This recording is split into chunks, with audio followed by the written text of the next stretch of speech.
আসসালামু আলাইকুম রহমতুল্লাহ। পঞ্চম শ্রেণীর শিক্ষার্থীদের স্বাগতম জানাচ্ছি গণিতের গুরুত্বপূর্ণ অধ্যায় শতকরাতে। এই অধ্যায়টা ক্লাস 5 থেকে শুরু করে ক্লাস 10 পর্যন্ত দেওয়া আছে।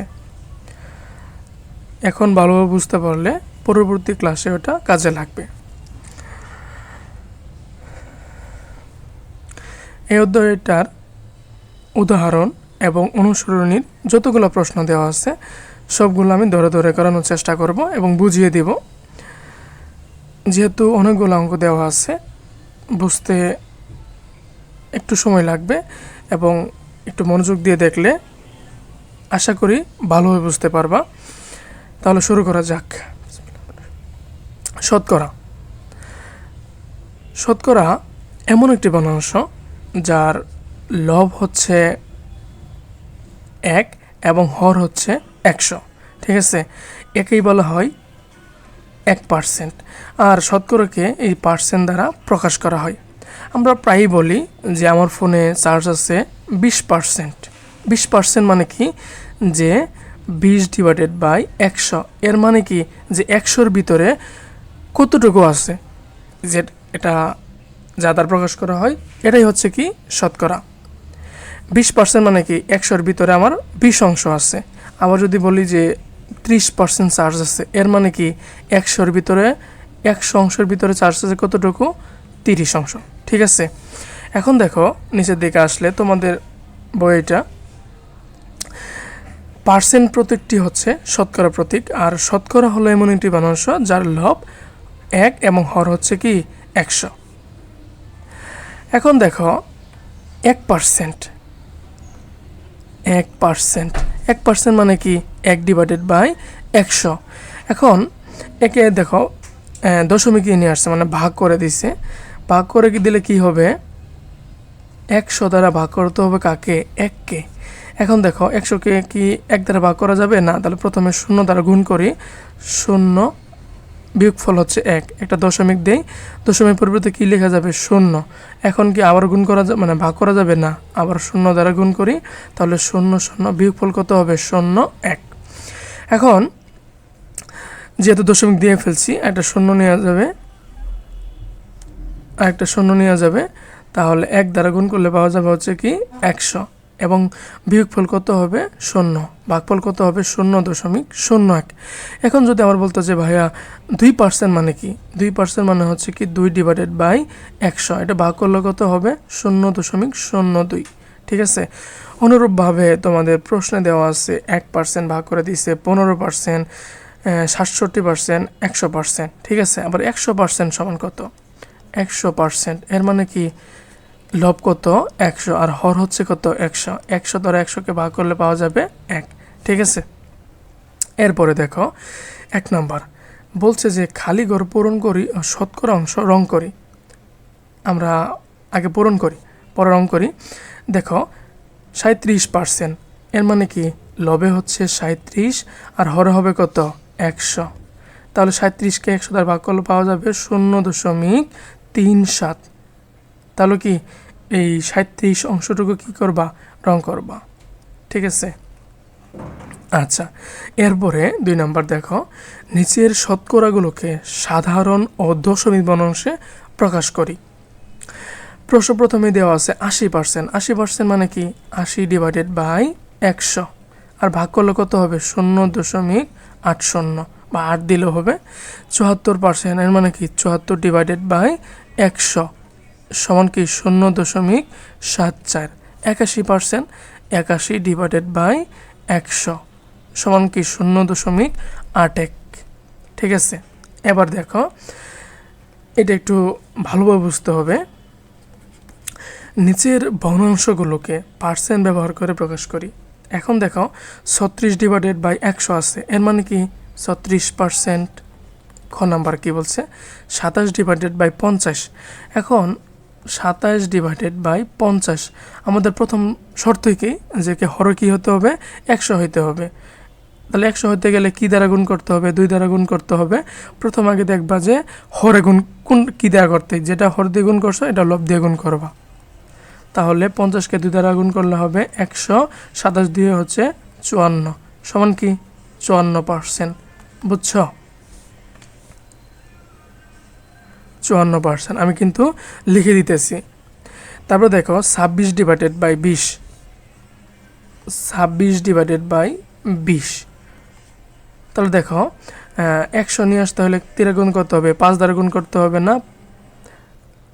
26 ইন্টু 5, 20 ইন্টু 5, তাহলে হচ্ছে কি 5 20-এ 100, আর 5 6 30-এ 0, হাতের কত 3, 5 2 10, আর 3 হচ্ছে কি 13। 130 ডিভাইডেড বাই 100 এর সমান কি 130%, বুঝছো? 130%। আচ্ছা, এরপরে হচ্ছে 3 divided by 100, 3 divided by 100, sorry 10। তাহলে দেখো একে গুণ করতে হবে 10 দ্বারা 100, আর উপরে গুণ করলে হবে 30, সমান কি লেখা যাবে 30%। ঠিক আছে, বুঝছো? আচ্ছা, এরপরে দেখো 3 নম্বরটা, এই যেগুলো চিত্র আছে এটা একটু সহজ, এগুলো করা দরকার নাই। কোনো বিদ্যালয়ের 5ম শ্রেণীতে মোট 50 জন শিক্ষার্থীর 42% ছাত্রী। আচ্ছা, এখন একটা জিনিস দেখো যে 42% মানে কি বোঝাইতেছে? 100-র মধ্যে ছাত্রী আছে কতজন? 42 জন। এখন প্রশ্ন বলছে যে ওই শ্রেণীতে মোট কতজন ছাত্রী। ঠিক আছে, তোমাদের দুইভাবে করতে হবে। এখানে খুব শর্টকাটায় মানে সহজে দেওয়া আছে, এবং নিচেরটা হচ্ছে কি অকিক নিয়মে। আমি ডান পাশেও দেখাবো এবং বাম পাশেও তোমাদের দেওয়া আছে। দেখো তাহলে 50-এর 42%ই হচ্ছে কি ছাত্রী। দেখো 42 ইন্টু 50 ডিভাইডেড বাই কত 100। ঠিক আছে, এখন 50 দ্বারা 100-কে ভাগ করলে কত আসবে? 2 আসবে।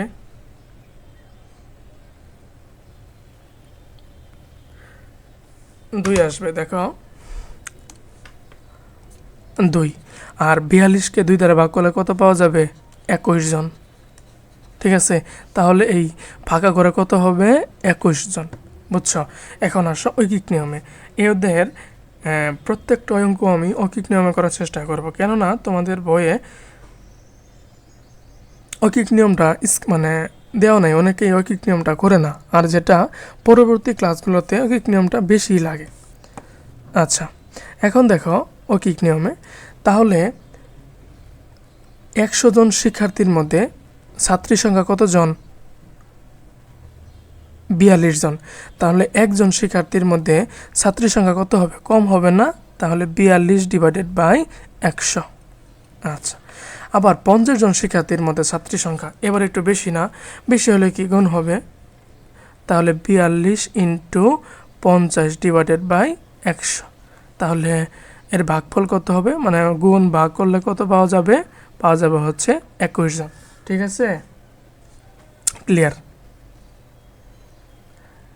এরপরে হচ্ছে পৃষ্ঠা 94।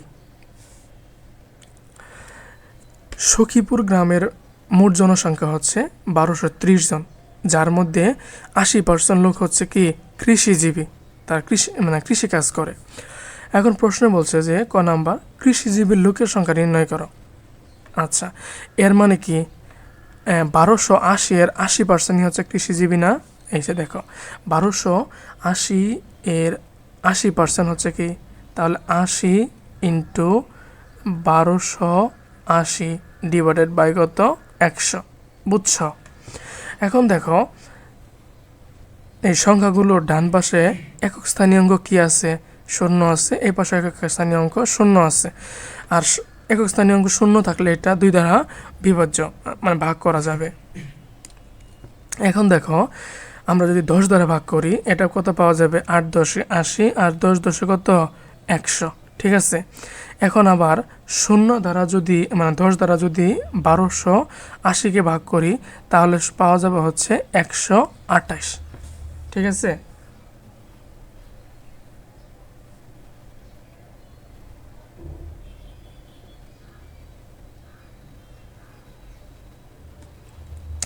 128। এখন সর্বশেষ কি থাকতেছে আমাদের কাছে? আমাদের কাছে থাকতেছে হচ্ছে 8 গুণন 128। 8 8 64 কত? 4 হাতের 6, 8 2 16 আর 6 কত? 20 হাতের 2, 8 1 8 আর 2 কত? আর একবার দেখি, 8 8 64, হাতের কত? 6, 8 2 12 আর 8 2 16, ভুল হয় মাঝে মাঝে, 8 2 16 আর 6 হচ্ছে কি 22।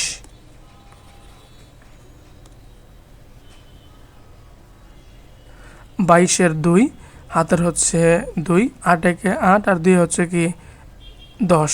তাহলে এর ভিতরে কৃষিজীবী লোকের সংখ্যা কত বের হইল? 1024 জন। ক নম্বর ক্লিয়ার? খ নম্বর বলছে যে কৃষিজীবী নয় এমন লোকের সংখ্যা। তাহলে মোট লোক সংখ্যা কত? 1280 জন। এর ভিতরে কৃষিজীবী কত জন? 1024 জন। 10 থেকে 4 বাদ দিলে 6, 8 থেকে 3 বাদ দিলে হবে 5, হাতের 1 1, 2 থেকে 1 বাদ দিলে হচ্ছে 1, 100,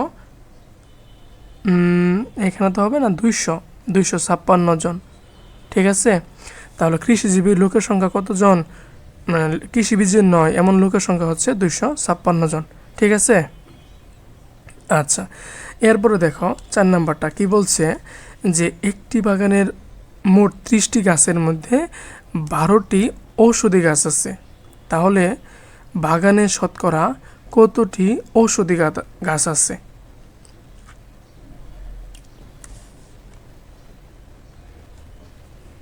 আচ্ছা, এখন দেখো যে 30টা গাছের ভিতরে ঔষধি গাছ হচ্ছে কি 12। একে কি আসতে হবে? শতকরা নিয়ে আসতে হবে না? তাহলে দেখো, একে যদি আমরা ভাগ করি, এটা 2 দ্বারা ভাগ করলে হবে 6, আর 2 দ্বারা ভাগ করলে হচ্ছে 15। আবারও যদি ভাগ করি 3 দ্বারা 3 2 6, 3 5 15। ঠিক আছে, সর্বশেষ কত বের হলো? 2/5, মানে 5-এর 2 অংশ কি আছে? ঔষধি গাছ আছে। এখন এটা আমরা 100-তে কনভার্ট করে নিয়ে আসবো। তাহলে 5 20 120 কত হবে? উপর হবে 40 আর নিচে কত? 100 সমান কি লেখা যাবে? 40%। বুঝছো? খুব সহজভাবে। তাহলে বাগানে শতকরা 40% ঔষধি গাছ আছে। ক্লিয়ার? এখন আসি ঐকিক নিয়মে। তাহলে 30টি গাছের মধ্যে ঔষধি গাছের সংখ্যা কতটি? 12টি। একটি গাছের মধ্যে ঔষধির সংখ্যা কতটি? কম হবে না? 12/30। অতএব 100টি গাছের মধ্যে ঔষধি গাছের সংখ্যা কত হবে? 12 গুণন 100 ডিভাইডেড বাই হচ্ছে 30, যেটা ভাগ করি নেই 10 দ্বারা ভাগ করি। 3 10 30, 10 10 100, 3 4 12, 4 10 40টি। ঠিক আছে, তাহলে ঔষধি গাছের সংখ্যা হচ্ছে কি 40টি। ক্লিয়ার? আচ্ছা, এরপর আসো খালি ঘর পূরণ করি, যেটা গত বছর এবং গত বছরের আগের বছরগুলোতে এই যে কয়েকটা ফাঁকা ঘর যুক্ত মানে প্রশ্ন ছিল, এগুলো অনেক শিক্ষার্থী বুঝতে অসুবিধা হয়েছে, কিন্তু আশা করি তোমাদের অসুবিধা হবে না। ক নম্বরে বলছে যে 25 লিটার 50 লিটারের কত পার্সেন্ট? ঠিক আছে, একটু ভালোভাবে বোঝার চেষ্টা করো। 1 নম্বর, 25 লিটার 50 লিটারের ধরে নিতেছি ক পার্সেন্ট? 50 এর ক পার্সেন্ট? ক পার্সেন্ট। ঠিক আছে, এই যে ক যেটা আছে না, এটাই বের করতে হবে। তোমরা এই যে আগের অধ্যায়গুলোতে গাণিতিক প্রতীক এটা পড়ে আসছো অধ্যায়তে, এখান থেকে কি ক খ গ এর মান বের করতে হয়েছে না, আর গুণ করে, তারপরে কি যোগ বিয়োগ করে, ভাগ করে। ঠিক আছে, বা 25 সমান 50 তাহলে কি 50 ইন্টু ক পার্সেন্ট মানে কি কোড ভাগ হচ্ছে 100 বা 25 সমান তাহলে কি হবে 50 কণা ডিভাইডেড বাই 100 বুঝছো। এখন দেখো উপরে মানে লবে কত আছে 50 ক আর হরে কত আছে 100 আছে বা 25 সমান তাহলে কি হবে 50কে 100 দ্বারা ভাগ করলে 2 হচ্ছে না কোড ডিভাইডেড বাই 2। এখন আর গুণ করবা আর গুণ মানে কি যে লব আর এটা হর আর এটার হর এটা হচ্ছে কি লব, তাহলে ক সমান বের হবে কি 50 বুঝছো। এর মানে কি 25 লিটার 50 লিটারের 50%, 50%। ঠিক আছে, খ নম্বরে আসো 120 কিলোগ্রামের, কিলোগ্রাম মানে কি কেজি, আচ্ছা অনেকেই সহজ ভাষায় কিলো বলে। 120 কিলোগ্রামের 20% হলো 1.5 কিলোগ্রাম, এটা পারবা। তাহলে 120 ইন্টু 20% মানে 120-এর 20% যা হবে সেটাই হচ্ছে 1.5 কিলোগ্রাম। তাহলে 120 ইন্টু 20 ডিভাইডেড বাই 100, 10 দ্বারা ভাগ করো, 10 দ্বারা ভাগ করলে এটা পাওয়া যাবে 12 আর এটা পাওয়া যাবে কি 10, আবারও 10 দ্বারা ভাগ করলে এটা পাওয়া যায় 2 আর এটা পাওয়া যাবে কত 1, 12 গুণন 2 সমান হচ্ছে কি 24। তাহলে 120 কিলোগ্রামের 20% হলো কি 24 কিলোগ্রাম, বুঝছো। এরপরেরটা আসো 16 জন লোক হলো 1.5 জন লোকের 32%। আচ্ছা গ নাম্বারটা 16 জন লোক হইতেছে 1.5 জন লোকের 32%, সমস্যা কি তাহলে কি ক এর 32% যা হবে সেটা হবে কি 16, ক এর মতো 16 ইন্টু ক গুণন 32 ডিভাইডেড বাই 100 বা 16 সমান 32 গুণন ক কি হবে 32 ক ডিভাইডেড বাই 100। এখন আর গুণ করো কিভাবে যে 32 ক সমান 16কে যদি আমি 100 দ্বারা গুণ করি তাহলে পাবো হচ্ছে কি 1600 বা ক সমান 1600 ডিভাইডেড বাই 32। ঠিক আছে, আর এটার ভাগফলটা হবে 50। উত্তর হচ্ছে কি 16 জন লোক হলো 50 জন লোকের 32%। ঠিক আছে, 94 পৃষ্ঠার যতগুলো সমস্যা ছিল আমরা সমাধান করছি। এরপরে এসো 6 নাম্বারটা, ফুলকুড়ি গ্রামের গত বছর জনসংখ্যা ছিল 2800 জন, এবছর মোট জনসংখ্যার 3% বৃদ্ধি পেলে বর্তমান জনসংখ্যা কত। এটা কিভাবে করতে হবে যে 2800 আগে 3% নিয়ে আসতে হবে, নিয়ে আসার পরে সেটা আরও মানে গত বছরের জনসংখ্যার সাথে যোগ করে দিলেই বর্তমান জনসংখ্যা পাওয়া যাবে। দেখো এখানে কিন্তু বলে দিয়েছে যে 3% হলো কি 3 ডিভাইডেড বাই 100, তাহলে 2800 এর 3% হলো কি আমরা কিভাবে লিখব 2800 গুণন 3 ডিভাইডেড বাই 100। এখন 100 দ্বারা ভাগ করলে কি পাবা শুধু 28 ইন্টু 3, 3 8 24, হাতের কত 2, 3 2 6, 3 2 6 আর 2 কত 8, 84 জন।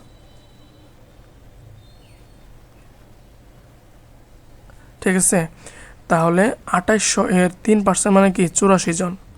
বর্তমান জনসংখ্যা হবে 2800 প্লাস 84, টোটাল হচ্ছে 2884 জন। ঠিক আছে, তাহলে ক্লিয়ার। এখন বলছে যে আমরা ঐকিক নিয়মে সমস্যাটি সমাধান করি, পারবো না।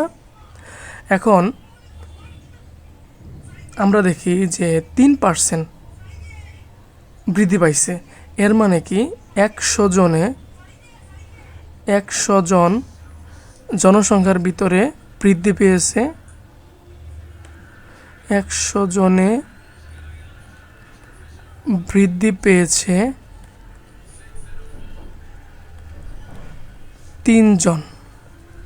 তাহলে 1 জনে বৃদ্ধি পেয়েছে 3 ডিভাইডেড বাই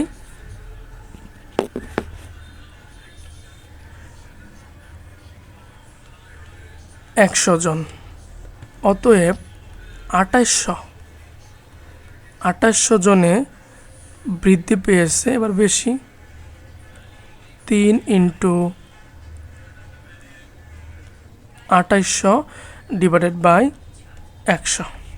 ঠিক আছে, তাহলে এটা হবে 84 জন বৃদ্ধি পাইছে, 84 জন, আর পূর্বের ছিল 2800 জন, যেটা দুইটা যোগ করলে হবে 2884 জন। ক্লিয়ার? আচ্ছা, পরেরটায় আসি। দুইটি শহরের জনসংখ্যা যথাক্রমে 45,680 জন ও 52,520 জন। একটি শুমারিতে দেখা গেল দুইটি শহরের স্বাক্ষর মানুষের সংখ্যা। এখানে একটু তোমরা বুঝো যে ভাইয়া স্বাক্ষর মানুষটা কি। স্বাক্ষর মানুষটা হচ্ছে যারা লিখতে জানে এবং পড়তে জানে, এরাই হচ্ছে স্বাক্ষর মানুষ। আবার শিক্ষিত মানুষ কিন্তু আলাদা। শিক্ষিত মানুষ হচ্ছে কি, যাদের জ্ঞান আছে, বুদ্ধি আছে, মানে যাদের আচরণ আলাদা স্বাক্ষর মানুষের চেয়ে। ঠিক আছে, শিক্ষিত মানুষ এবং স্বাক্ষর মানুষের ভিতরে কিন্তু পার্থক্য আছে। তাহলে বুঝতে পারছো স্বাক্ষর মানুষটা কি। যথাক্রমে 34,260 জন ও 36,764 জন। শতকরা হিসেবে কোন শহরে স্বাক্ষর সংখ্যা বেশি? তোমাদের সহজ করে কিন্তু দিছে। কিভাবে? এই যে প্রথম শহরের হিসাব, দ্বিতীয় শহরের হিসাব। তাহলে দেখো 45,600 জনের মধ্যে স্বাক্ষর মানুষ কতজন? প্রথমটায় 34,260 জন। তাহলে একজনের মধ্যে স্বাক্ষর কি কম হবে না? আচ্ছা, তাহলে একবারে লিখে দেয়, এটা 34,260 ইন্টু 100 ডিভাইডেড বাই হচ্ছে 45,680। ঠিক আছে, তোমরা এটা ভাগ করবা, আর ভাগ করে পাবা হলো 75। যেহেতু একটু সময় লাগবে এর জন্য ভাগটা আমি করতেছি না। এটা হচ্ছে কি 75, অর্থাৎ 75% স্বাক্ষর মানুষ রয়েছে। প্রথম শহরে 75% স্বাক্ষর মানুষ রয়েছে। ক্লিয়ার? এরপরে আসো দ্বিতীয় শহর হিসাবে। 52,520 জনের মধ্যে স্বাক্ষর মানুষ রয়েছে 36,764 জন। তাহলে একে কম 100-র ভিতরে কত হবে? 36,764 ইন্টু 100 ডিভাইডেড বাই 52,520। আর এটা হিসাব করলে পাওয়া যাবে 70 জন। অর্থাৎ দ্বিতীয় শহরের স্বাক্ষর মানুষের সংখ্যা হচ্ছে কি 70%। এখন আমরা দেখি প্রথম শহরে হচ্ছে কি 75% স্বাক্ষর মানুষ রয়েছে, এবং দ্বিতীয় শহরে কত? 70%। কোনটাই বেশি? প্রথম শহরটিতে।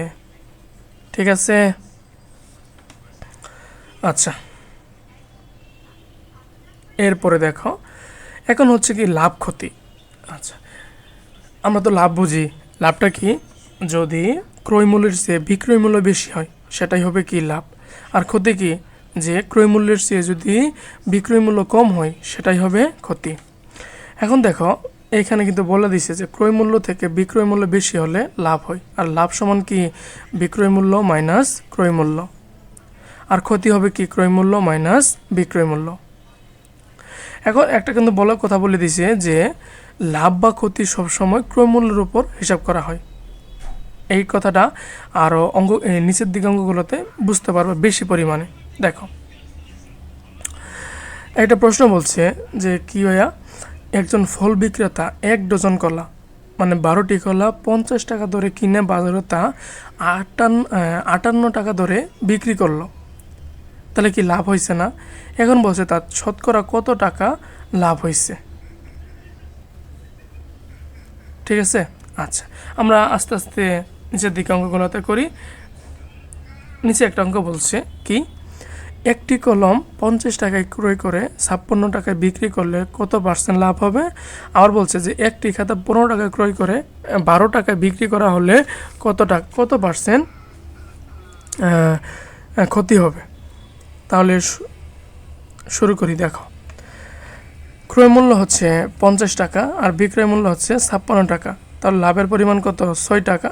50 টাকায় লাভ হয় 6 টাকা, 1 টাকায় কম, মানে 6 ডিভাইডেড বাই 50। অতএব 100 টাকায় লাভ হবে বেশি। 6 ইন্টু 100 ডিভাইডেড বাই হলো 50। 50কে 100 দ্বারা ভাগ করলে হবে 2। 6 2 হচ্ছে 12 টাকা, সমান কি 12%। বুঝছ? এবার দেখো হচ্ছে ক্ষতিটা। ক্রয় মূল্য 15 টাকা এবং বিক্রয় মূল্য কত? 12 টাকা। ক্ষতি হয়েছে কত টাকা? 3 টাকা। তাহলে দেখো যে 15 টাকায় ক্ষতি হইতেছে কত টাকা? 3 টাকায়। 1 টাকায় ক্ষতি আর একটু কম হবে, 3 ডিভাইডেড বাই 15।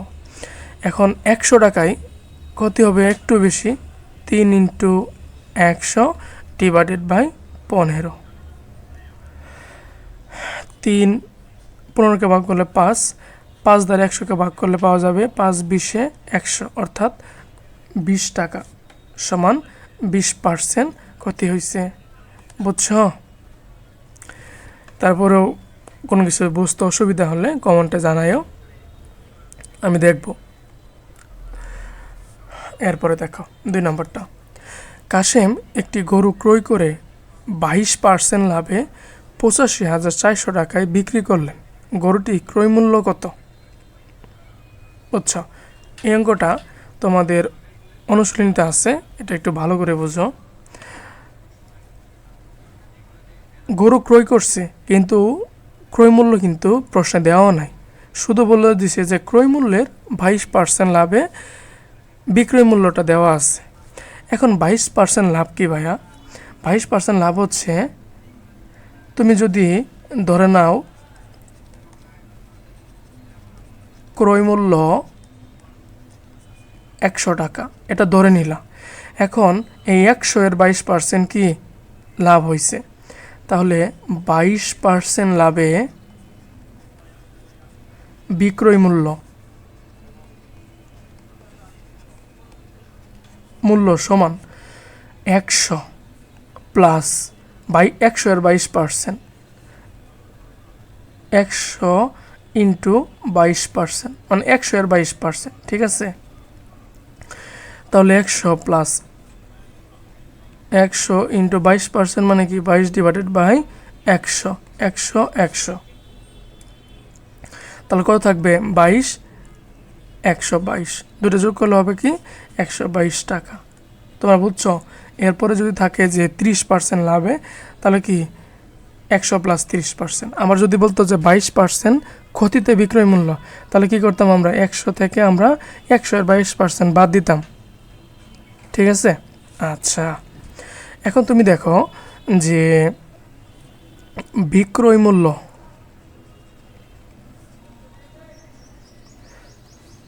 দেখো বিক্রয় মূল্য 122 টাকা হলে ক্রয় মূল্য কত? কিনছে কত টাকা দিয়া? এই অঙ্কের 100। তোমরা যেটা কল্পনা করতেছো গরুর লাভ, এটা পরে নিয়ে আসি আমরা। 100 টাকা এই পর্যন্ত বুঝছো কিনা?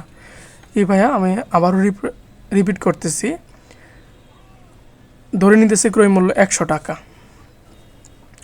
এখন এই 100-র 22 ক্রয় মূল্য কত? 100 ডিভাইডেড বাই 122 টাকা।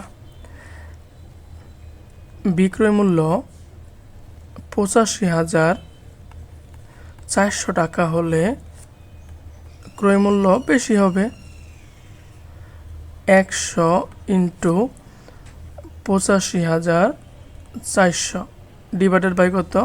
122। এটাই হচ্ছে ক্রয় মূল্য। এটা হিসাব নিকাশ করবা, আর হিসাব নিকাশ করে যেটা বের হবে সেটাই হচ্ছে কি ক্রয় মূল্য। ঠিক আছে, হিসাব নিকাশ করে বের হবে হচ্ছে 70,000 টাকা। 7,000, 70,000 টাকা। বুঝছ? উত্তর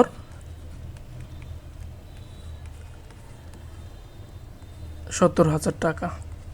উত্তর ক্রয় মূল্য 70,000 টাকা। ঠিক আছে, পরের অঙ্কে আসি। আচ্ছা, এগুলো এখানে ফাঁকা স্থানে বসায় নিও। এরপরে দেখো, রবি ক্রয় মূল্যের চাইতে 12% কমে 7,040 টাকায় একটি টেবিল বিক্রয় করলো। প্রশ্নে কি বলছে? প্রশ্নে বলছে ভাইয়া টেবিলটির ক্রয় মূল্য কত ছিল। এখনও কিন্তু আমার বলছে যে ক্ষতিতে এবং বিক্রয় মূল্যটা দেওয়া আছে। আচ্ছা, তাহলে ধরে নাও ক্রয় মূল্য 100 টাকা,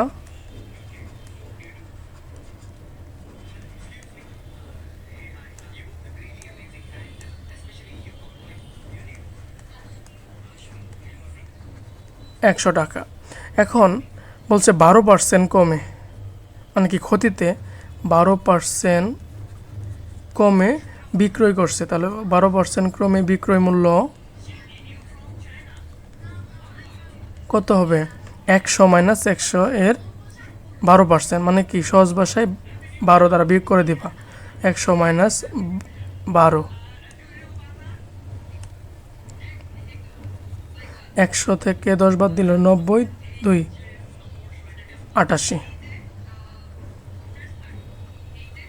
88 টাকা।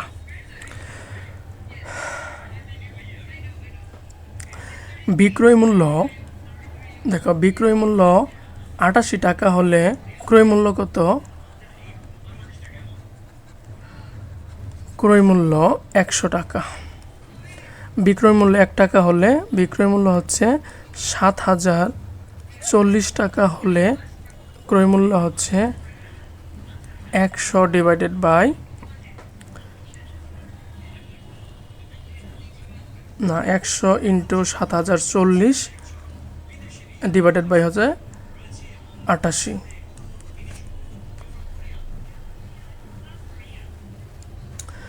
যেটা তোমরা হিসাব নিকাশ করে পাবা হলো 8,000 টাকা।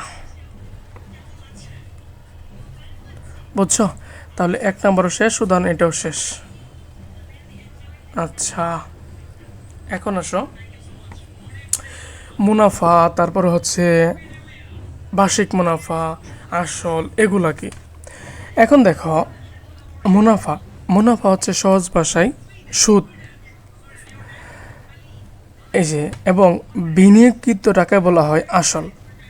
তুমি একজনকে বা কোনো ব্যাংক, আমরা যখন যাই ব্যাংকে থেকে ঋণ নেই, তখন আমি 1 লাখ বা 10,000 টাকা নিলাম, 10,000 টাকা নিতেছি। এখন আমাকে বললো যে 10,000 টাকার আপনাকে 10% মুনাফা দিতে হবে, মানে সুদে আপনাকে পরিশোধ করতে হবে 1 বছরে বা 2 বছরে। এখন 10% সুদে মানে কি, যে 100 টাকার 1 বছরের সুদ হইতেছে 10 টাকা। আবার যদি বলতো, কন্ডিশন দিয়ে দিত যে ভাই আপনাকে 20% সুদে পরিশোধ করতে হবে, এর মানে কি 100 টাকায় 1 বছরে তাকে পরিশোধ করতে হবে কত টাকা? 20 টাকা। তাহলে 10,000-এর কত, এটা বের করে নিতে হবে। ঠিক আছে? আচ্ছা, এখন প্রশ্নের দিকে দেখো, আলম সাহেব একটি ব্যাংক থেকে 7% বার্ষিক মুনাফা, এর মানে কি 100 টাকায় তার মুনাফা হবে 1 বছরে 60 টাকা। 20,000 টাকা বিনিয়োগ করেন। আচ্ছা, অনেকে আছে না যে কিছু কিছু টাকা হয়েছে সেটা ব্যাংকে রেখে দেয় এবং ব্যাংক থেকে প্রতি মাসে কিছু টাকা পায়, এটাই হচ্ছে কি মুনাফাই পায় এবং ব্যাংক সেটা কাজে লাগায়। এখন দেখো যে 100 টাকায় মুনাফা হচ্ছে কত টাকা? 60 টাকা। একে কত? 20,000-এ কত? 20,000-এ কত আসতেছে? 1,040 টাকা। আমরা এখানে দেখি যে আসল কত টাকা? 20,000 টাকা। এটা হচ্ছে সূত্র দিয়ে যদি তোমরা করো, I equal P R N. ভাইয়া আই কি? আই হচ্ছে মুনাফা, আই হচ্ছে মুনাফা, আর পি হচ্ছে আসল, আর আর হচ্ছে রেট অফ ইন্টারেস্ট, মুনাফার হার।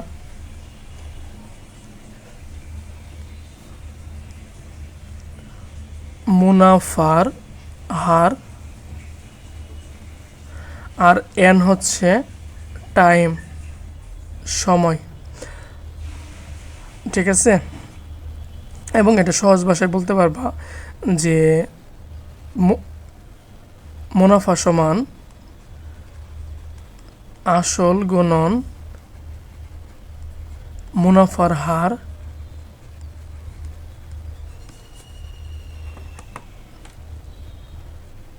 হার গুণন সময়। ঠিক আছে, আচ্ছা। এরপরে দেখো পরের অঙ্কটা। একজন উদ্যোক্তা ব্যাংক থেকে 8% মুনাফায় 50,000 টাকা ঋণ নিলেন। প্রতি বছর তাকে কত টাকা মুনাফা দিতে হবে? এখন 100 টাকায় মুনাফা কত টাকা? 8 টাকা না?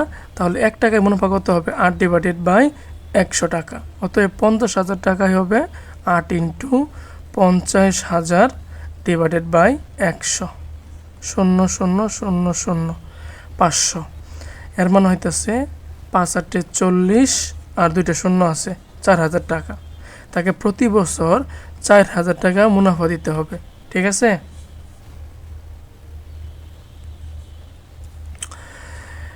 99 পৃষ্ঠা শেষ হয়ে গেল। আচ্ছা, এরপরে দেখো সোহেল তার খামারে শতক, হাজার, লক্ষ, 2,30,500 টাকা বিনিয়োগ করলেন। বছর শেষে বেড়ে 2,48,940 টাকা হলো। তিনি কত হারে মুনাফা পেলেন? এখন দেখো আসল ছিল হচ্ছে 2,30,500 আর তা বের হইতেছে 2,48,940। যা বাকি থাকবে সেটা হচ্ছে কি মুনাফার পরিমাণটা কত? 18,440 টাকা। এখন দেখো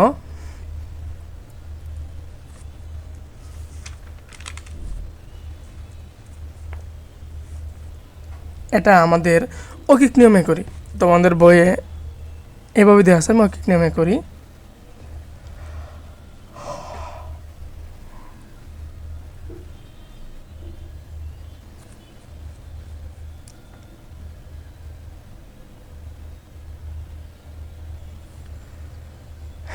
অকিক নিয়মটা হবে যে সোহেল 2,30,500 টাকায়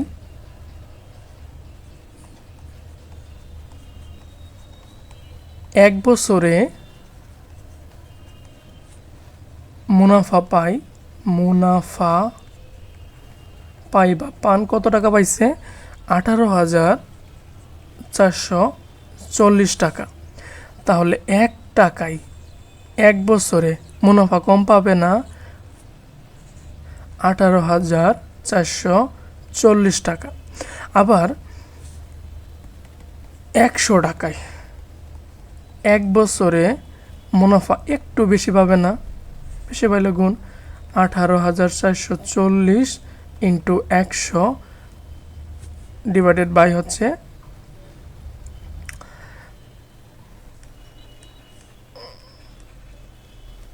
2,30,500। ঠিক আছে, যেটা হিসাব নিকাশ করে বের হবে হলো 0.08। না, এটা 0.08 না, যেহেতু 100 দ্বারা গুণ করে দেওয়া হয়েছে এটা আর বের হবে না। তাহলে কী বের হবে? সরাসরি 8%। এখানে আবার বের হবে 0.08, 100 দ্বারা গুণ করতে হবে। আর হ্যাঁ, একটা জিনিস মনে রাখো যে মুনাফার হার যেটা হার সবসময় মানে শতকরায় প্রকাশ করা লাগে। তাহলে 100 দ্বারা গুণ করলে পাওয়া যাবে হচ্ছে 8%। ক্লিয়ার? পরটা দেখো, তনিমা ব্যাংক থেকে 3 বছরের জন্য 20,000 টাকা ঋণ নিলেন। বার্ষিক মুনাফার হার 6 টাকা। এর মানে কি 100 টাকায় তাকে মুনাফা দিতে হবে 6 টাকা বা সুদ দিতে হবে 6 টাকা। তাহলে 20,000 টাকায় 3 বছরের তাকে কত টাকা সুদ বা মুনাফা দিতে হবে। ঠিক আছে? আচ্ছা, এটা আমি অকিক নিয়মে করে দেই। দেখো,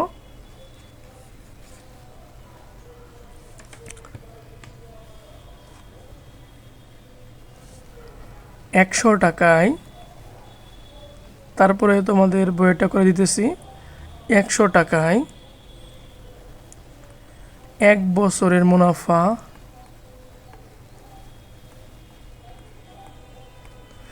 1 বছরের মুনাফা হচ্ছে 6 টাকা। তাহলে 1 টাকায় 1 বছরের মুনাফা আরও কম হবে না? তাহলে 6/100 টাকা। আচ্ছা, এবার বলছে যে তাহলে যদি আমি 1 টাকায় 3 বছরের মুনাফা আরেকটু বেশি হবে না? তাহলে 6 × 3/100 টাকা। এরপরে দেখো 20,000 টাকার, অতএব 20,000 টাকায় 3 বছরের মুনাফা, তাহলে 6 × 3 × 20,000 /100 এত টাকা।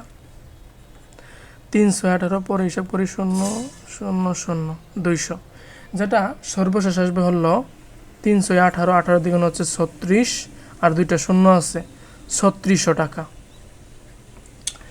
ঠিক আছে? 3 বছর পর তাকে 3600 টাকা মুনাফা দিতে হবে। বুঝছ?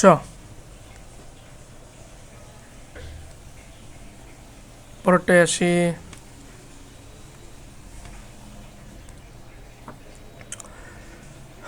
আচ্ছা, 4 নম্বর। 5,000 টাকার 6 বছরের মুনাফা 2700 টাকা হলে বার্ষিক মুনাফার হার কত? তাহলে 5,000 টাকায় 6 বছরের মুনাফা কত টাকা? তাহলে 5,000 টাকার 1 বছরের মুনাফা কি হবে? কম হবে না? তাহলে 2700 ডিভাইডেড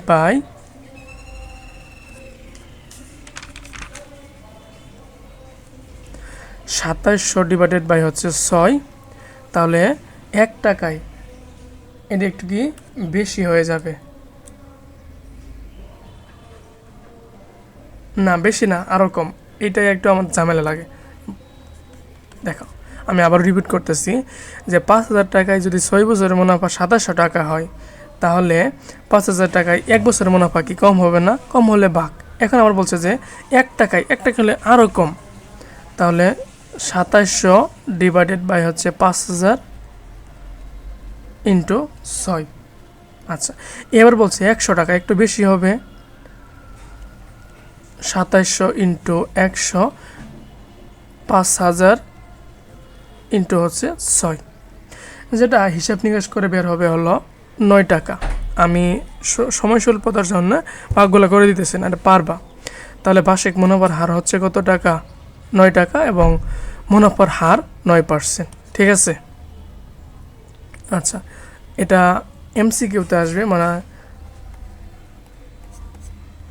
একটু কঠিন আছে। দেখো, বার্ষিক 6 টাকা হারে 9 মাসে শতক, হাজার, 10,000 টাকার মুনাফা কত হবে?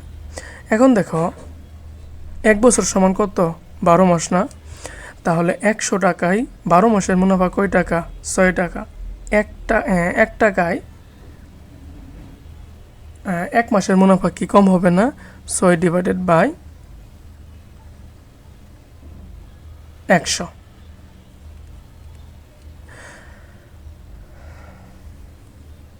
এবার দেখো যে 1 টাকায় আরও কম হবে। তাহলে 6/100 × 12। এবার হচ্ছে 9 মাসের।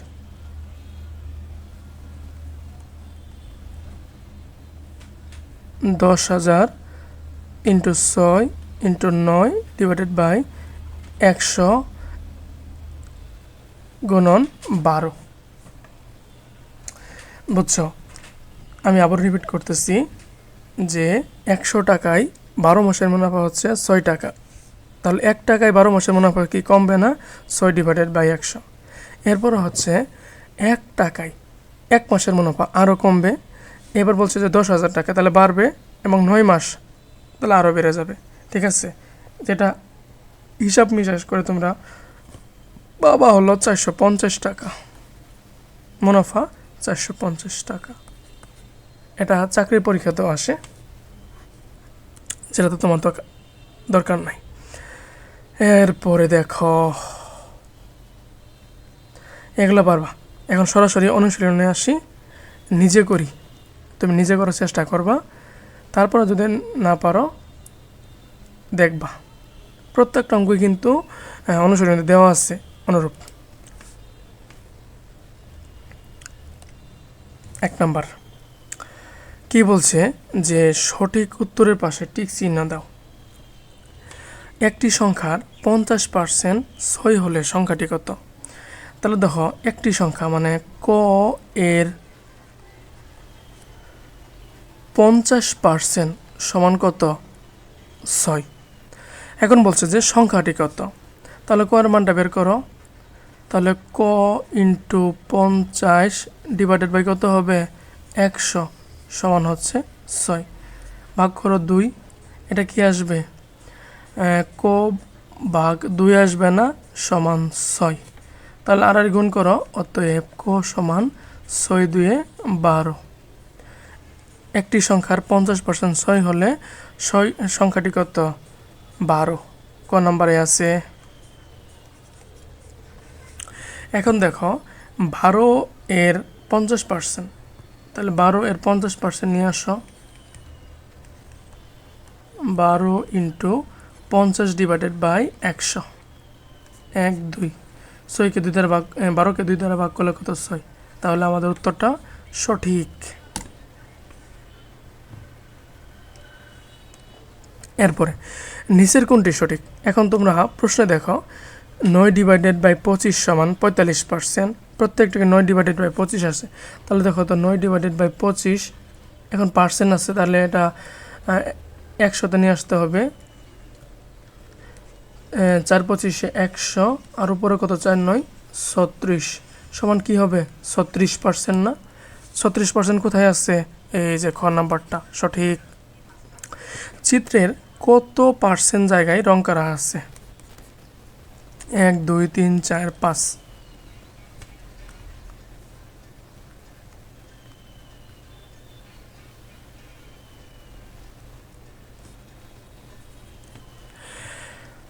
আচ্ছা, 5-এর, এখন দেখো তো, 5-এর কত অংশ রং করা আছে?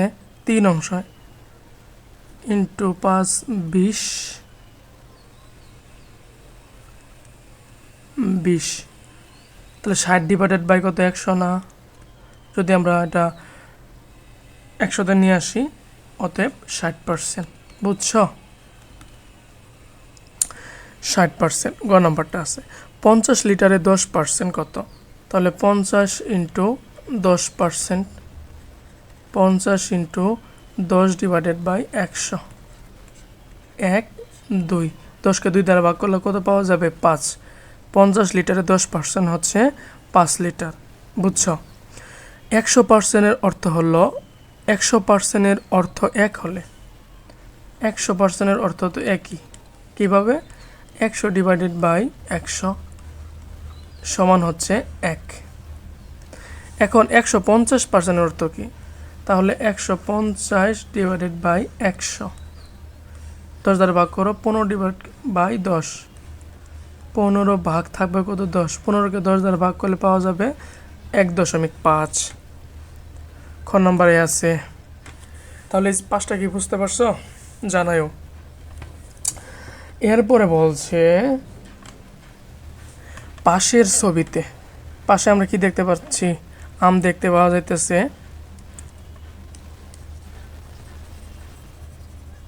আচ্ছা, মোট আমের শতকরা কত অংশ কাঁচা আম?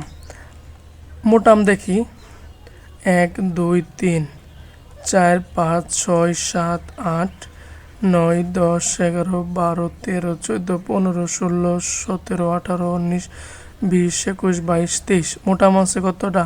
23টা। এর ভিতরে কাঁচা আম দেখি, 1 2 3 4 5 6 7 8 9 9টা আছে কাঁচা আম।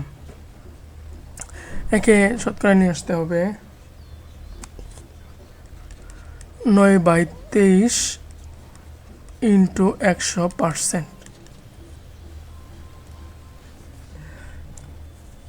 তাহলে উপরে কত হচ্ছে 900 ডিভাইডেড বাই হচ্ছে 23। এটাই হচ্ছে অ্যান্সার। এখন দেখো খালি ঘর পূরণ করি, যেটা হিসাব করলে তোমার হয়তো 39 সমস্ত 3/23 অংশ। খালি ঘর পূরণ করি 24 জন লোক 50 জন লোকের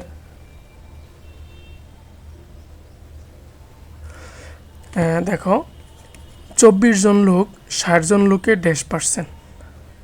পারবা না?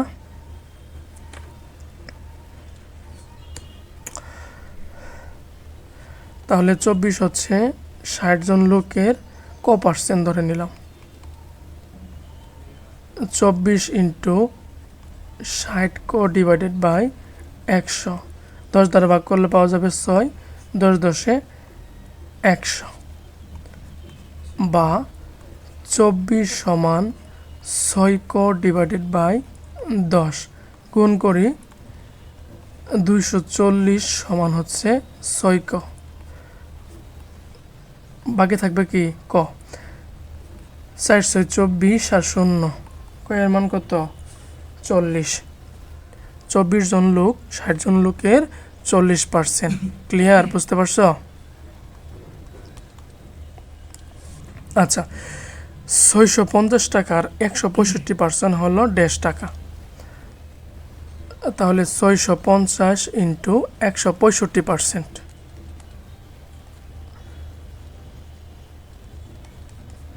একশো 65 ডিভাইডেড বাই 100। এখন কি করবা, 10 দ্বারা ভাগ করবা, ভাগ করো 0 0।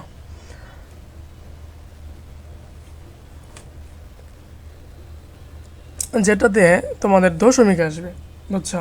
দশমিকটা আমি একবার লিখে দিতেছি। এটা টোটাল হচ্ছে 1072.50। এটা ভাগ করে নিও। হ্যাঁ, 1.5টি লিচুর 56% হলো 42টি লিচু। ধরো কটি লিচুর 56%, তাহলে ক এর 56%ই হচ্ছে কি 42টি লিচু। ক এর মান বের করো।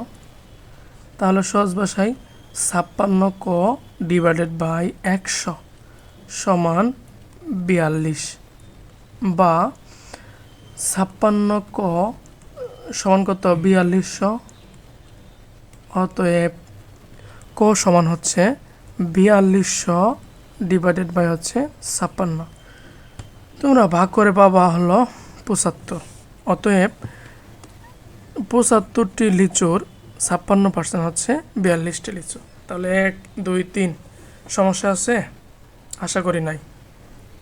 এরপরে দেখো 4 নাম্বারটা কি বলছে, যে কোনো একটি কারখানায় 90 জন শ্রমিকের মধ্যে 40% অনুপস্থিত। 40% অনুপস্থিত মানে কি, 100 জনের ভিতরে 40 জন আসে নাই। ওই দিন কারখানায় উপস্থিত শ্রমিকের সংখ্যা কত? তোমরা অনেক স্যারের কাছে পড়তে পারো। কোনো স্যার অনুপস্থিত দিয়ে বের করে দিতে পারে বা উপস্থিত দিয়ে বের করে দিতে পারে, দুটাই সহজ। দেখো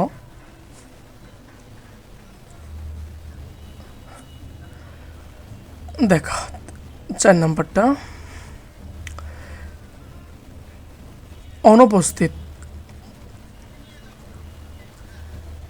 অনুপস্থিত কত 40%। এর মানে কি বোঝাচ্ছে, উপস্থিত হচ্ছে 100 মাইনাস 40 ইকুয়াল 60%। ঠিক আছে, ওই দিন কারখানায় উপস্থিত শ্রমিকের সংখ্যা কত?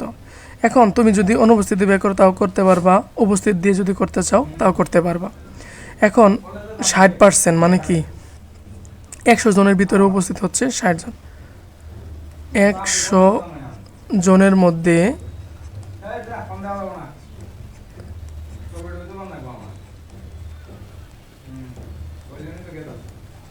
100 জনের মধ্যে উপস্থিত হচ্ছে 60 জন।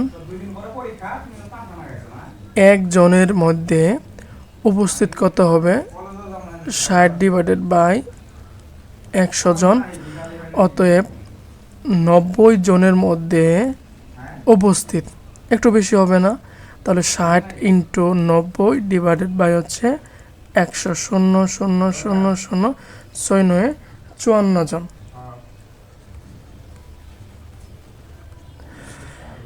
কোন একটি কারখানায় একদিন 90 জন শ্রমিকের মধ্যে 40% অনুপস্থিত থাকলো, ওই দিন কারখানায় উপস্থিত শ্রমিকের সংখ্যা কত জন?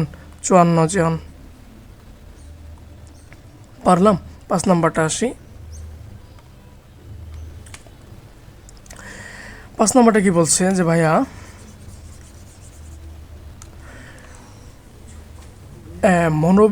মনোবি চাকমা বাগান থেকে 10 ডজন কলা সহ একটি কলার কাঁদি পারল।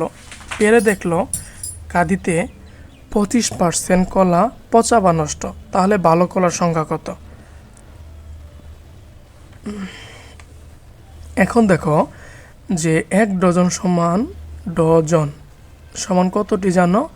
12টি। তাহলে 10 ডজন সমান কতটি হবে? 120টি। বুঝছো? হ্যাঁ। এখন এই 120টার ভিতরে পচা কতটা? 25%। 120 ইন্টু 25%, 25 ডিভাইডেড বাই 100।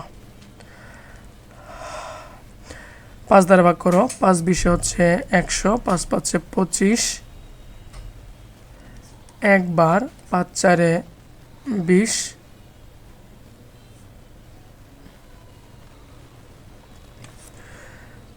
5 5 25, 20, ঠিক আছে। 5 20, 5 4 20, 4 3 4 12, মাত্র 3টি। না, এটা হতে পারে না। আচ্ছা, এইভাবে আমরা না করে আরো সহজভাবে করার চেষ্টা করব। কিভাবে ভাইয়া? দেখাচ্ছি।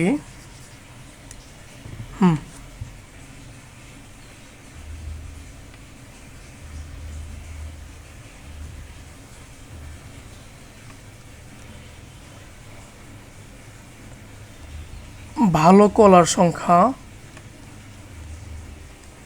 ভালো কলার সংখ্যা কত হবে? 100 মাইনাস 25%, এর মানে কি 75% কি ভালো না? 75% যদি ভালো হয় তাহলে 100 কলার মধ্যে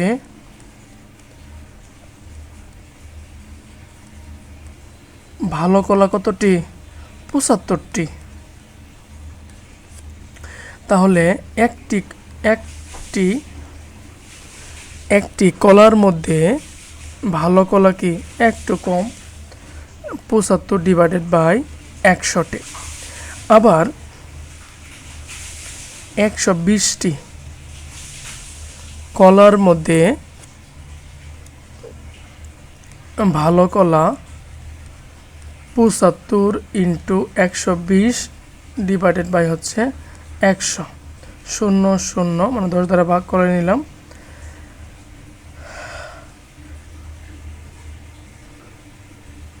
যেটা হবে 90টি।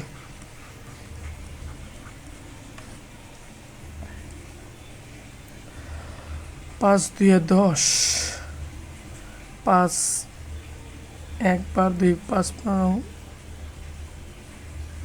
70 12, ঠিক আছে। 6 5 30 90টি। তাহলে 5 নম্বরটা পেয়ে গেলাম। 6 নম্বরটা দেখো।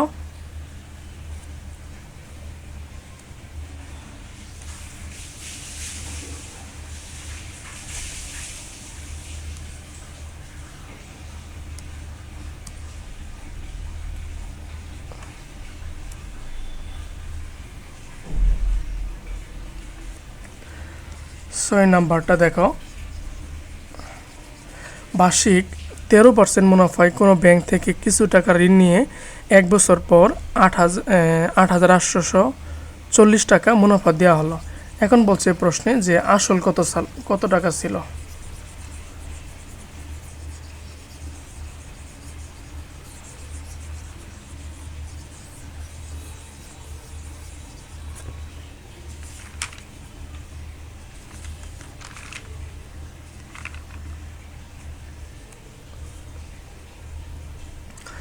আচ্ছা, 6 নম্বরটা দেখো,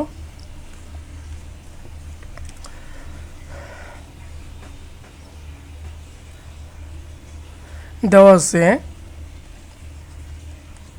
বার্ষিক মুনাফার হার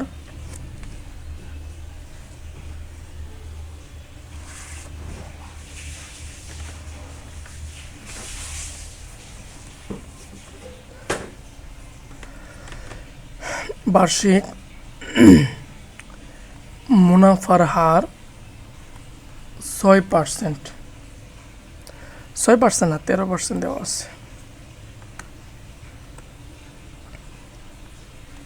13%, এর মানে কি যে 1 বছরে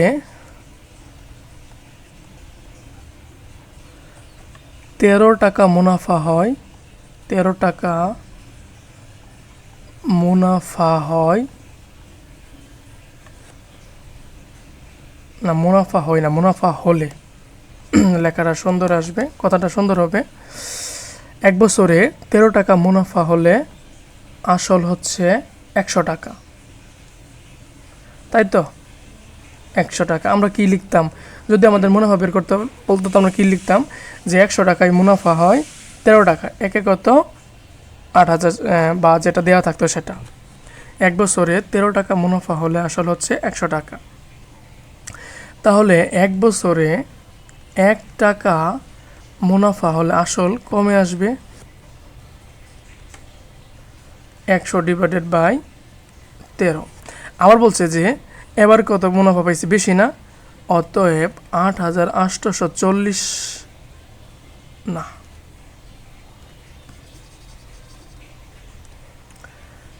1 বছরে 8,840 টাকা মুনাফা পেলে আসল কি একটু বাড়বে, আসল বাড়বে।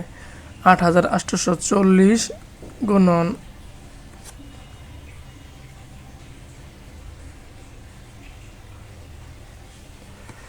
গুণন 13, যেটা হিসাব নিকাশ করে পাওয়া যাবে হলো 68,000 টাকা।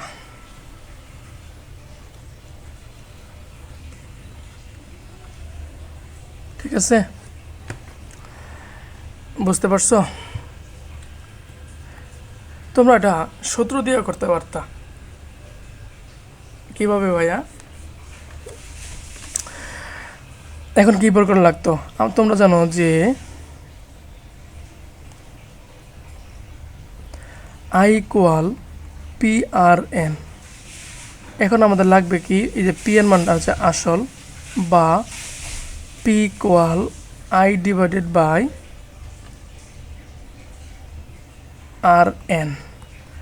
I হচ্ছে মুনাফা, মুনাফা কত 8,840 ইন্টু আর, আর হচ্ছে 13, এটার পার্সেন্ট যদি নিয়ে আসো তাহলে 13/100, তাহলে 100 কি লবে চলে আসবে, /n, কত সময়, কত 1 বছর। এটা হিসাব করে কত পাবা, 6,68,000 এত টাকা। অথবা তোমরা একটা সূত্র জানো না কি ভাইয়া, যে মুনাফা সমান আসল ইন্টু মুনাফার হার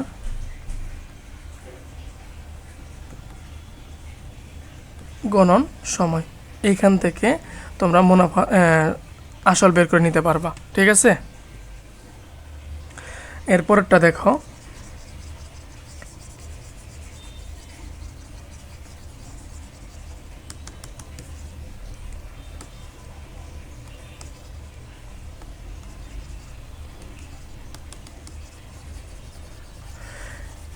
7 নম্বর, ব্যাংক থেকে আসলের উপর বার্ষিক 12.5% মুনাফায় 3 বছরের জন্য 50,000 টাকা ঋণ নেওয়া হলো।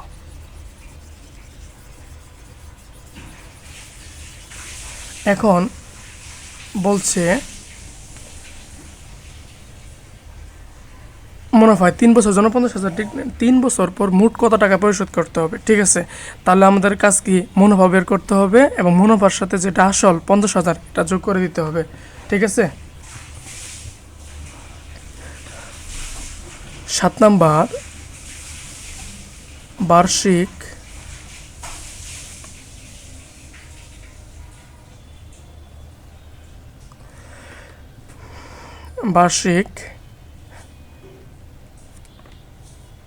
এটা এখানে রাখি ভালো হবে। হ্যাঁ, বার্ষিক 12.5% মুনাফায় 100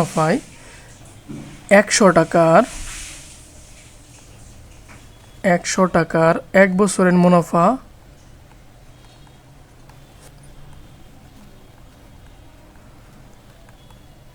12.5 টাকা।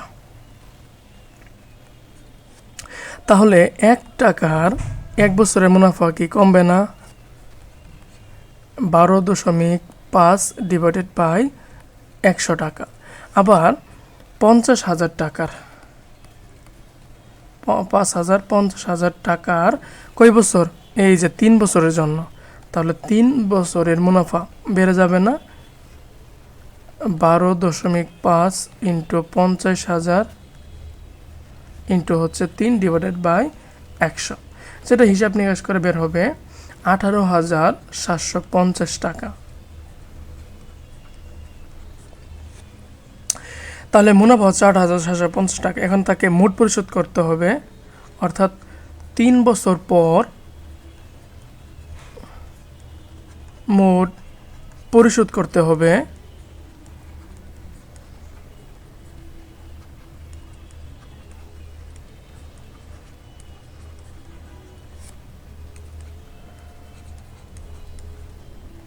50,000 প্লাস 18,750 যোগ করলে হবে কত?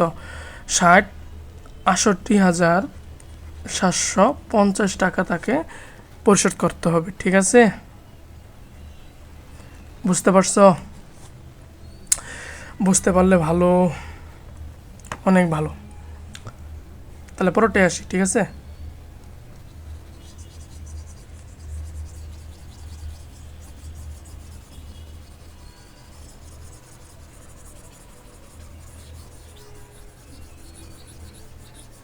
হ্যাঁ,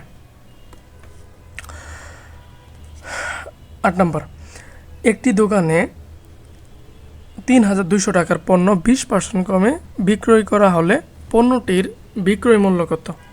এগুলো করা হয়েছে না? দেখো, এবার কিন্তু কি দেওয়া আছে? ক্রয় মূল্য দেওয়া আছে এবং কত পার্সেন্ট কমে বিক্রয় করছে, শুধু মানে কমেটা দেওয়া আছে কিন্তু বিক্রয় মূল্যটা দেওয়া নাই। সেই জন্য কিন্তু বলছে যে বিক্রয় মূল্য কত। এখন দেখো, খুব সহজভাবে আমরা করার চেষ্টা করি। ধরি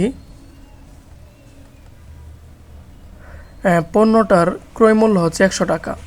প্রশ্ন করতে পারে যে ভাইয়া ক্রয় মূল্য তো দেওয়া আছে, তারপর আপনি ধরলেন কেন? বুঝাচ্ছি, দেখো, ক্রয় মূল্য হচ্ছে 100 টাকা। এখন এই 100 টাকার যদি তোমার 20% মানে কমে বা ক্ষতিতে বিক্রি করে, তাহলে বিক্রয় মূল্য কত হবে? 100 থেকে তুমি যদি 20 বাদ দাও তাহলে হচ্ছে 80 টাকা। এখন ক্রয় মূল্য 100 টাকা হলে বিক্রয় মূল্য কত টাকা? 80 টাকা। ক্রয় মূল্য 100 টাকা হলে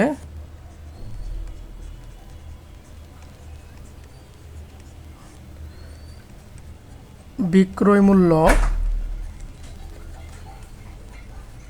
80 টাকা। এখন ক্রয় মূল্য 1 টাকা হলে 1 টাকা হলে বিক্রয় মূল্য কি কমবে না? 80 ডিভাইডেড বাই 100 টাকা। এরপর হচ্ছে ক্রয় মূল্য কত? ৩,২০০ টাকা। ৩,২০০ টাকা হলে বিক্রয় মূল্য কি বাড়বে? ৮০ ইন্টু ৩,২০০ ডিভাইডেড বাই হচ্ছে ১০০ টাকা। তাহলে ০,০,০,০,০ ৮ 2 16 6 হাতের হচ্ছে ১, ৩ ৮ 24, 24 আর একে হচ্ছে 25, হাতের কত? কিছু নাই, 25 আর একটা শূন্য আছে। এর মানে কি ২,৫৬০ টাকা দিয়ে এই পণ্যটা বিক্রয় করছে। এর জন্য কি হয়েছে? 20% ক্ষতি হয়েছে। ক্লিয়ার? ওকে, তাহলে ৮ নাম্বারটাও শেষ হলো। এবার দেখো ৯ নাম্বারটা, মোসাই দে এটা।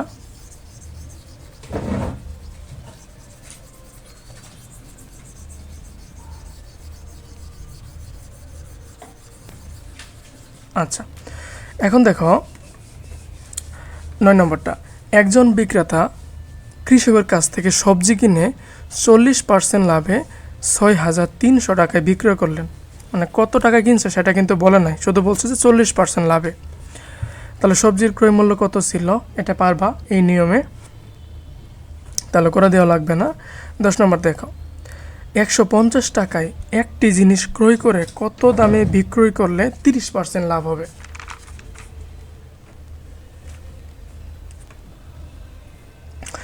এটা একটু বোঝার বিষয়, বুঝলে খুব সহজে এটা করতে পারবা।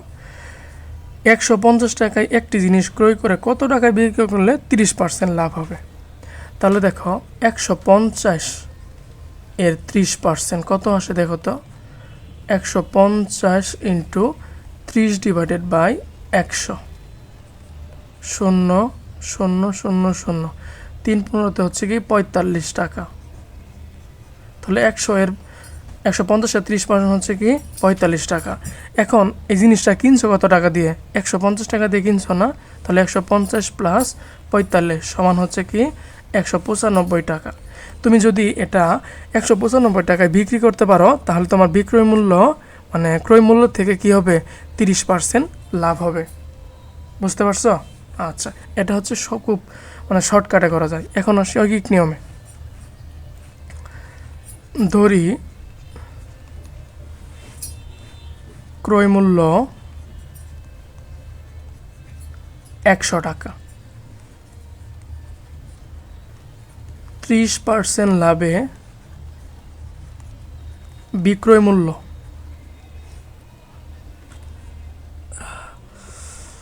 30% লাভে বিক্রয় মূল্য কত হবে?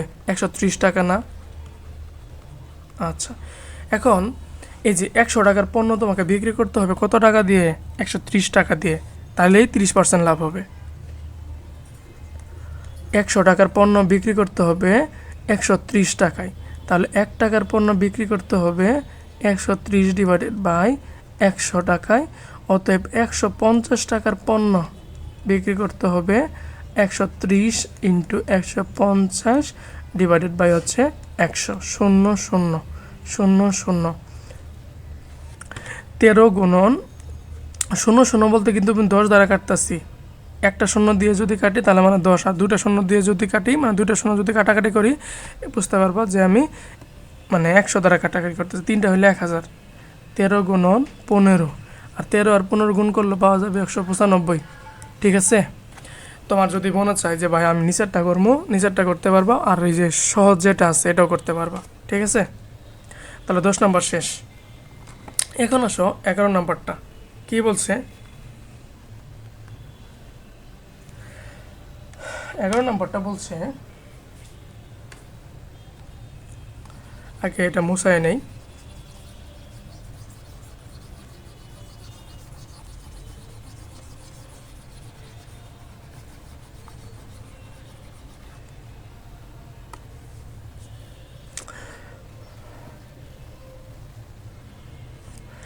উপকূলীয় একটি উপজেলার জনসংখ্যা ছিল ৭৬,৩৫০ জন।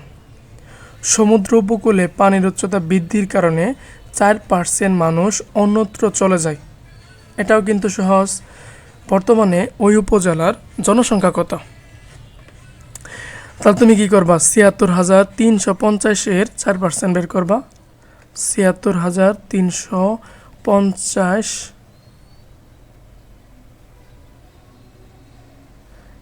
ইন্টু 4%,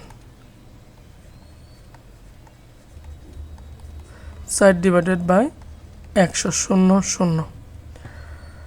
যেটা হিসাব নিকেশ করলে কত হইতেছে দেখি।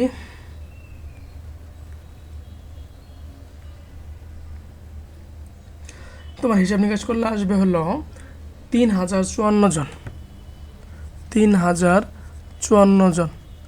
এর মানে কি, এই যে ব্যক্তিগুলা অন্যত্র চলে গেছে, তাহলে কি বর্তমানের জনসংখ্যা কত? ৭৬,৩৫০ থেকে ৩,০৫৪ বাদ দাও, 10 থেকে 4 বাদ দিলে 6, 6, 15 থেকে 6 বাদ দিলে হচ্ছে 9, হাতের 1 এনে আসলো, 3 থেকে 1 বাদ দিলে 2, 6 থেকে 3 বাদ দিলে হচ্ছে 3, আর 7 থাকবে। এখন ওই এলাকায় মাত্র ৭৩,২৯৬ জন জনসংখ্যা আছে, বুঝছো?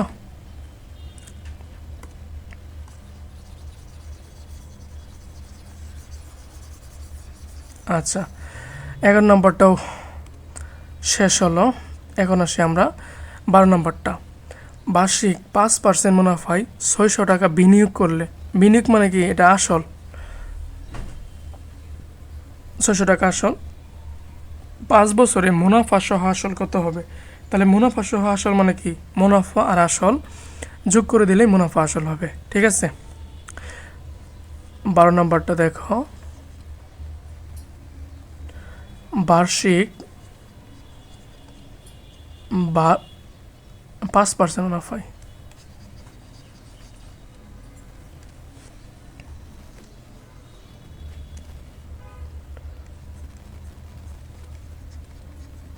বার্ষিক 5% মুনাফায়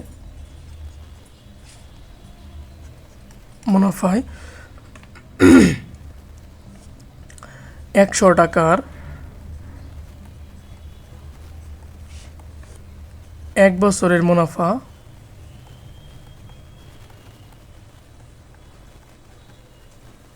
5 টাকা। তাহলে 1 টাকার 1 বছরের মুনাফা কমবে না? 5 ডিভাইডেড বাই 100 টাকা। এখন হচ্ছে 600 টাকার আবার 5 বছরের মুনাফা, একটু মানে মুনাফা বাড়বে কিন্তু। তাহলে 5 ইন্টু 600 ইন্টু হচ্ছে 5 ডিভাইডেড বাই হচ্ছে 100। 100 দ্বারা 600কে ভাগ করলে হচ্ছে 6, 5 5 25 বা 5 6 30, 3 30 হচ্ছে 150 টাকা। তাহলে 600 টাকার 5 বছরের মুনাফা কত বের হইল? 150 টাকা। এখন মুনাফা সহ আসল, মুনাফা সহ আসল ইকুয়াল 600 আর 750 টাকা।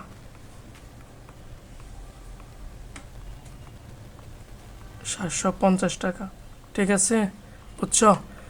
12 পর্যন্ত ক্লিয়ার হইলে আর কোনো সমস্যা নাই। এখন আসো 13 নম্বর এবং 14 নম্বর, এটা কিন্তু আরও ভালো করে বোঝা লাগবে, তাহলে তুমি বুঝতে পারবা, শিখতে পারবা এবং যে কোনো প্রশ্ন অ্যান্সার করতে পারবা। কেন এই কথা বললাম? দেখো, একটি জুতার দোকানে 26% ছাড়ে মানে ডিসকাউন্টে জুতা বিক্রির ঘোষণা দেওয়া হলো। মনোরঞ্জন বা তুমি 2 জোড়া জুতা, 2 জোড়া মানে কি 4টে জুতা, প্রথমটা হচ্ছে 2590 টাকা আর দ্বিতীয়টা হচ্ছে 3108 টাকায় ক্রয় করলা, ঠিক আছে? এখন প্রশ্ন কিন্তু বলছে যে প্রতি জোড়ার প্রকৃত মূল্য কত।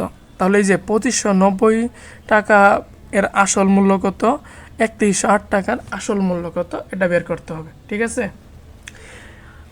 তুমি যদি 12 নম্বর পর্যন্ত পারো, যে কোনো প্রশ্ন স্যারেরা দিলে পরীক্ষায় অ্যান্সার করে আসতে পারবা। আচ্ছা,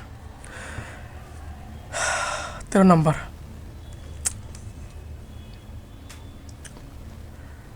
ধরি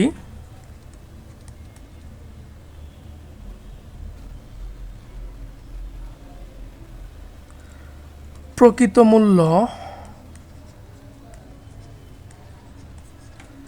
100 টাকা। এখন 26% ছাড়ে মানে ডিসকাউন্টে বিক্রয় মূল্য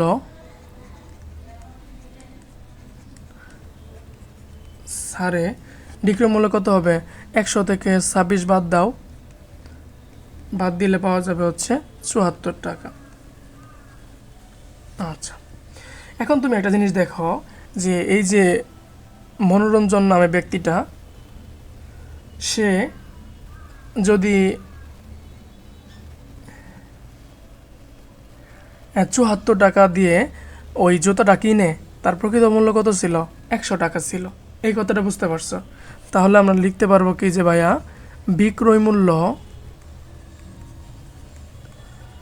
বিক্রয় মূল্য 74 টাকা হলে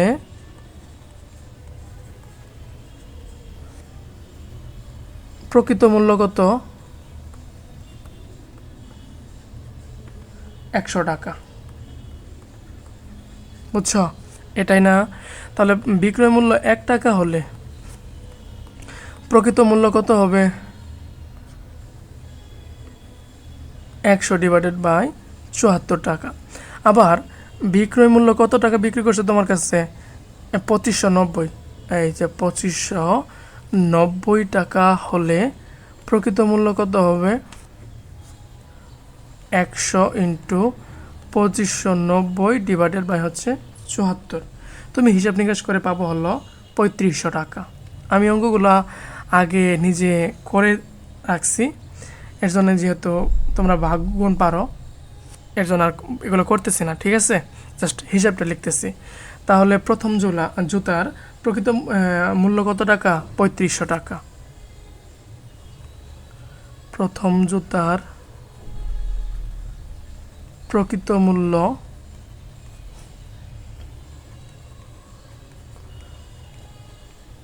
3500 টাকা, ঠিক আছে? আচ্ছা, এরপরে আসো দ্বিতীয়টার কিন্তু কাহিনী একটাই না, বুঝছো তো? কাহিনী একটা হলে এই এরপরের লাইনটা লিখবা, অতএব বিক্রয় মূল্য এবার কত? 3108 টাকা হলে প্রকৃত মূল্য 100 ইন্টু 3108 ডিভাইডেড বাই হচ্ছে 74।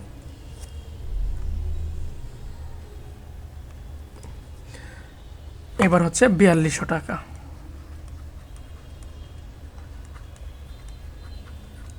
তাহলে দ্বিতীয় জোড়ার প্রকৃত মূল্য কত পাইলা ভাইয়া? 4200 টাকা, ঠিক আছে? প্রতি জোড়ার প্রকৃত মূল্য কত বের করছো না? এটাই হচ্ছে অ্যান্সার।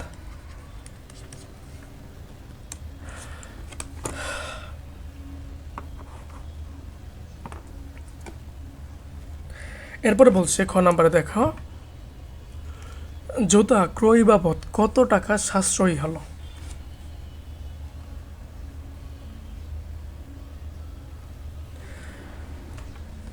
জুতা ক্রয় বাবদ কত টাকা সাশ্রয়ী হলো? তুমি এখন দেখো যে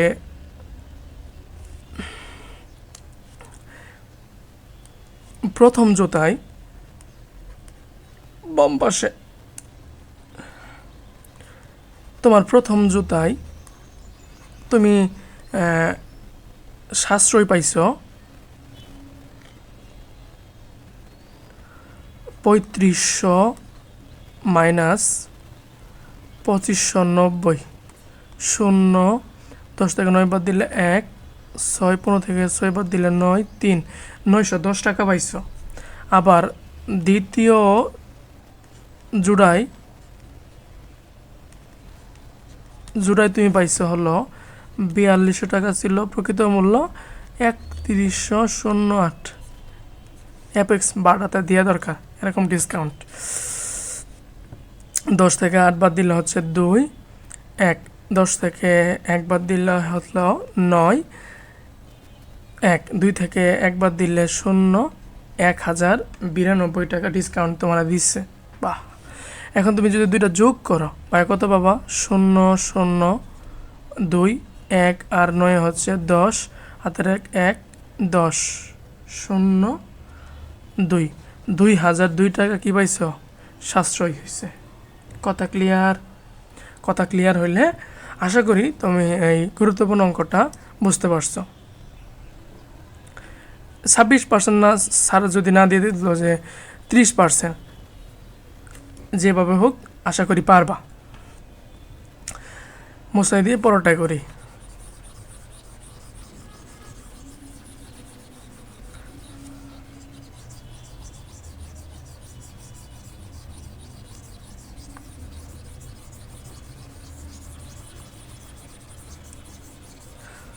এরপরে যে অধ্যায়টা তোমরা বুঝতে অসুবিধা হইতেছে,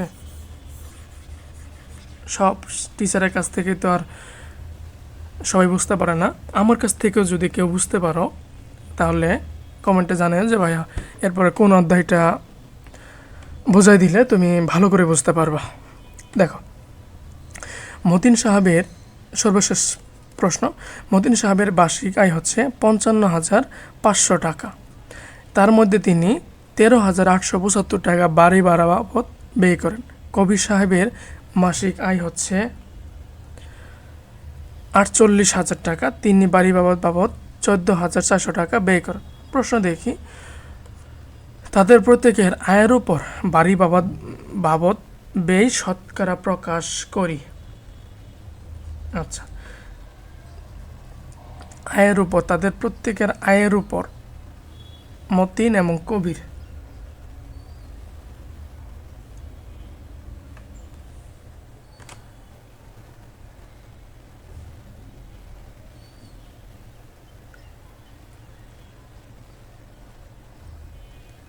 আচ্ছা, 14 নম্বর, মতিন সাহেবের ক্ষেত্রে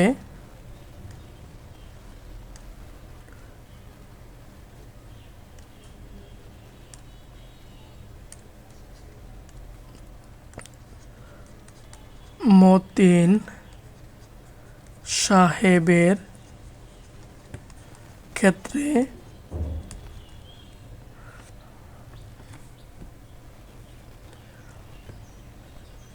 তার মাসিক আয় হচ্ছে, মাসিক আয় হলো 55,500 টাকা। ভাড়া বাবদ ব্যয়, ভাড়া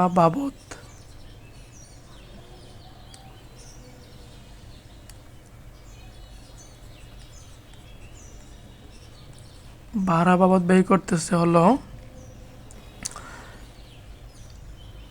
13,875 টাকা।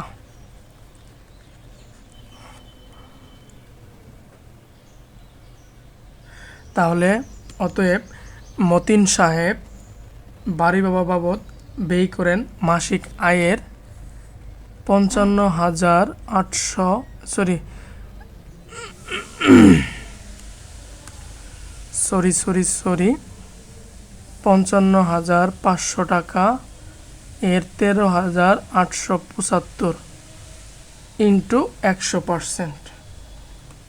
ঠিক আছে, যেটা তোমরা হিসাব নিকাশ করে পাবা হলো 25%। অনুরূপভাবে কবির